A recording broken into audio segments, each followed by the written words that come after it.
কোটি টাকা খরচ করে মানুষ থেকে কুকুর হলেন এক যুবক।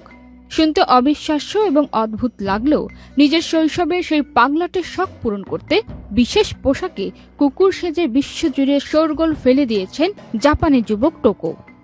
সোশ্যাল মিডিয়ায় খবর ছড়িয়ে পড়েছিল তিনি নাকি কোটি কোটি টাকা খরচ করে জটিল সার্জারির মাধ্যমে নিজেকে কুকুরে রূপান্তর করেছেন।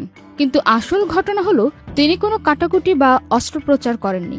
মূলত জ্যাপেট নামের একটি বিখ্যাত কস্টিউম মেকিং কোম্পানিকে দিয়ে তিনি বানিয়ে নিয়েছেন রাফ কলি জাতের কুকুরের হুবহু দেখতে 4 কেজি ওজনের এক হাইপার রিয়েলিস্টিক পোশাক। দীর্ঘ 40 দিনের খাটুনি আর 220 কোটি টাকার খেসারত দিয়ে তৈরি করা এই কস্টিউমটি গায়ে জড়ালে দূর কিংবা কাছ থেকে বোঝার উপায় নেই যে ভেতরে একজন মানুষ আছে। বর্তমানে টোকো মাঝে মধ্যেই এই পোশাক পরে 4 পায়ে হামাগুড়ি দিয়ে ঘুরে ঘুরে বেড়ান, গলায় বেল্ট বেঁধে রাস্তায় হাঁটতে বের হন, এমনকি পার্কে গিয়ে আসল কুকুরদের সাথেও ভাব জমানোর অদ্ভুত চেষ্টা চালান। পান্না আক্তার, চ্যানেল আই।